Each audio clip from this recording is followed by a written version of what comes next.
Bismillahirrahmanirrahim. Assalamualaikum warahmatullahi wabarakatuh. Perkenalkan, nama saya Sri Wulan. Perkenalkan, saya Lekna Nur Kadriya. Perkenalkan, nama saya Sinar. Perkenalkan, nama saya Siti Alfiana. Perkenalkan, nama saya Widya Salma Ramadhani. Perkenalkan, nama saya Siti Alhumerah. Perkenalkan, nama saya Siti Syala Kamila Husaini. Kasus-kasus ancaman terhadap Ipolek Sosbud Hankam dalam Bingkai Bhinneka Tunggal Ika oleh kelompok 5. Ancaman non-militer terbagi menjadi 5. Yang pertama, bidang ideologi. Yang kedua, bidang politik. Yang ketiga, bidang ekonomi. Yang keempat, bidang sosial budaya. Yang kelima, bidang pertahanan dan keamanan. Ancaman non-militer.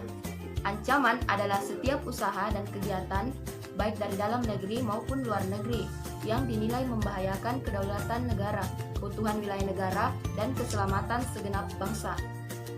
Ancaman non-militer atau nir-militer yaitu bersifat fisik serta bentuknya tidak terlihat seperti ancaman militer, karena ancaman ini berdimensi ideologi, politik, ekonomi, sosial budaya, pertahanan, dan keamanan. Saya akan menjelaskan tentang ancaman di bidang ideologi. Ancaman di bidang ideologi adalah ancaman yang dinilai mempunyai kemampuan untuk membahayakan suatu negara sehingga akan mengancam suatu dasar falsafah negara yaitu Pancasila. Adanya berbagai paham lain tentang ideologi tetap menjadi ancaman bagi negara Indonesia. Globalisasi seakan meyakinkan masyarakat Indonesia bahwa liberalisme dapat membawa ke arah kemajuan dan kemakmuran. Hal ini tentu saja dapat memengaruhi pemikiran masyarakat Indonesia untuk tertarik pada bidang tersebut. Contoh dari ancaman bidang ideologi ini adalah gaya hidup yang mewah dan pergaulan bebas. Selanjutnya pada bidang politik. Bidang politik adalah setiap usaha dan kegiatan baik dalam negeri maupun luar negeri yang dikategorikan sebagai hal membahayakan dan memecah belah persatuan dan mengatasnamakan politik. Ancaman di bidang politik bisa berasal dari dalam negeri maupun luar negeri. Ancaman dari dalam negeri adalah suatu ancaman terhadap suatu kondisi atau bidang tertentu dalam negeri yang berasal dari dalam negeri itu sendiri. Contohnya, aksi demonstrasi yang menunjukkan penolakan terhadap suatu rezim pemerintahan. Sedangkan ancaman dari luar negeri adalah suatu ancaman terhadap suatu kondisi atau bidang tertentu dalam negeri yang berasal dari luar negeri. Contohnya, intimidasi yang dilakukan oleh kelompok Abu Sayyaf di Filipina terhadap Indonesia. Ancaman di bidang ekonomi. Ancaman di bidang ekonomi. Indonesia akan kedatangan oleh barang-barang dari luar dengan adanya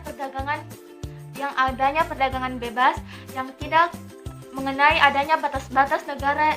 Ini mengakibatkan semakin terdesaknya barang-barang lokal. Persaingan bebas akan menimbulkan adanya pelaku ekonomi yang kalah dan menang. Kemudian bidang ekonomi. Bidang ekonomi adalah setiap usaha dan kegiatan baik internal maupun eksternal yang dapat kesejahteraan masyarakat dan kehidupan perekonomian yang adil dan merata. Bidang sosial budaya.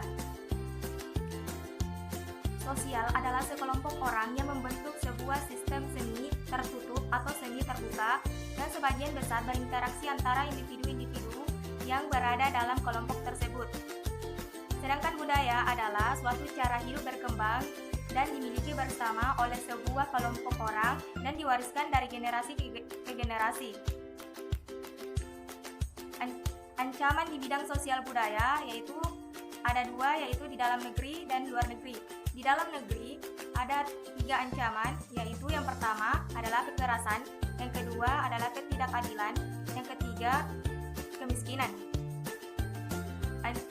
Ancaman di luar negeri pula ada 3. Yang pertama individualisme, konsumtif, hedonisme. Bidang pertahanan dan keamanan. Jadi yang pertama, pertahanan. Pertahanan negara disebut juga pertahanan nasional adalah segala usaha untuk mempertahankan kedaulatan negara, keutuhan wilayah sebuah negara, dan keselamatan segenap bangsa dari ancaman dan gangguan terhadap keutuhan bangsa dan negara. Kedua, keamanan. Keamanan merupakan istilah yang secara sederhana dapat dimengerti sebagai suasana bebas dari segala bentuk ancaman bahaya, kecemasan, dan ketakutan. Masih adanya masalah teror dan konflik SARA yang terjadi pada suatu wilayah memiliki tujuan yang sama, yaitu tidak ingin bangsa Indonesia hidup damai dan tentram. Oleh karena itu, lemahnya penerapan dan penegakan hukum dan keadilan harus terus ditingkatkan. Terima kasih buat teman-teman yang telah menonton video dari kelompok kami. Kurang dan lebihnya mohon dimaafkan. Jangan lupa like ya. Bye-bye.